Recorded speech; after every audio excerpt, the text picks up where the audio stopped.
اگر آپ ہمارے ان مہینوں کو دیکھیں تو ان کے نام کے ساتھ ایک صفت اللہ نے بنا کے دی ہے۔ محرم صرف ہم محرم نہیں کہتے، ہم کہتے ہیں محرم الحرام، حرمت کا مہینہ۔ رجب المرجب، عظمت۔ صفر المظفر، صفر کہتے ہیں کامیابی کو، اور مظفر ظفر، ظفر سے نکلتا ہے ظفر، کہتے ہیں نا سفر وسیلہ ہے ظفر، ظفر کا تو معنی ہی کامیابی کا۔ تو یہ مہینہ کیسے نحوست کا ہو گیا؟ شعبان المعظم، رمضان المکرم، رمضان شریف، ماہ رمضان، رمضان المبارک، شوال المکرم۔ اللہ نے ان کی صفتیں جو اس ناموں کے ساتھ ہم نے یہ صفتیں جو دی ہیں، اگر انسان اپنے زاویے سے دیکھنے پہ جائے گا تو انسان پھر کوئی کام نہیں کر سکتا۔ اس کی مثال یوں ہے کہ کوئی نالائق بچہ ہو نا، مدرسے کے اندر جو سبق پڑھنے نہیں آتا، اس سے آپ کبھی پوچھیں گے نا کہ کلاس کیسے چل رہی ہے؟ وہ زبردست چل رہی ہے۔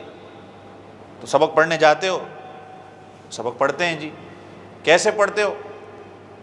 کہ جی ہفتے میں 7 دن ہیں، 3 دن استاد سبق پڑھانے نہیں آتے، 3 دن ہم نہیں جاتے، اور 1 دن چھٹی جو ہے وہ جمعے کی آ جاتی ہے۔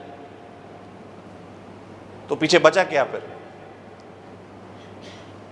تو اگر ہم بھی ایسے ہی سمجھیں تو پھر پیچھے بچے گا کیا؟ 1,24,000 صحابہ کرام کی اگر تاریخ پہ جائیں تو کوئی نہ کوئی دن کسی کی شہادت یا کسی کی وفات کا ہوگا۔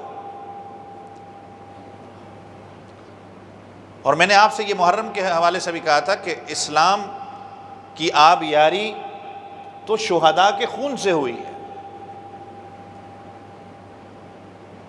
کہ شاعر نے کہا کہ اسلام وہ شجر نہیں جس نے پانی سے غذا پائی، اسلام وہ شجر نہیں جس نے پانی سے غذا پائی، دیا خون صحابہ نے تو اس میں بہار آئی۔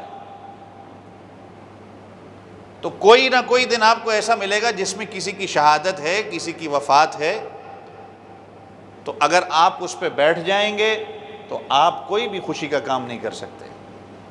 تو لہٰذا اگر ہمارے گھروں کے اندر یا ہمارے رشتہ داروں کے اندر یہ خرافات پائی جاتی ہیں، یہ بدشگونیاں کہ چاند گرہن کی وجہ سے کسی کی وفات ہو جاتی ہے، عورت اگر پیٹ سے ہے تو چاند گرہن، سورج گرہن ہوا تو اس کا بچہ ضائع ہو جاتا ہے، سفر کا مہینہ نحوست کا ہے، کوئی بیماری کسی کو لگی ہوئی ہو تو مجھے بھی وہ بیماری لگ جائے گی۔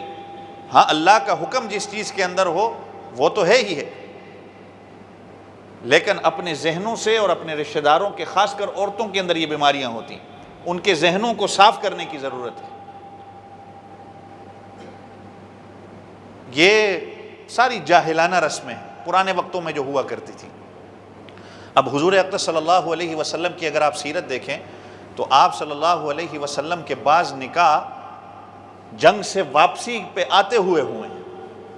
ام المومنین حضرت صفیہ رضی اللہ عنہ سے حضور اقدس صلی اللہ علیہ وسلم کا جو نکاح ہوتا ہے، آپ صلی اللہ علیہ وسلم خیبر سے لوٹ رہے تھے تب نکاح ہوا، اور راستے میں ہی حضور پاک صلی اللہ علیہ وسلم نے اس کا ولیمہ کیا۔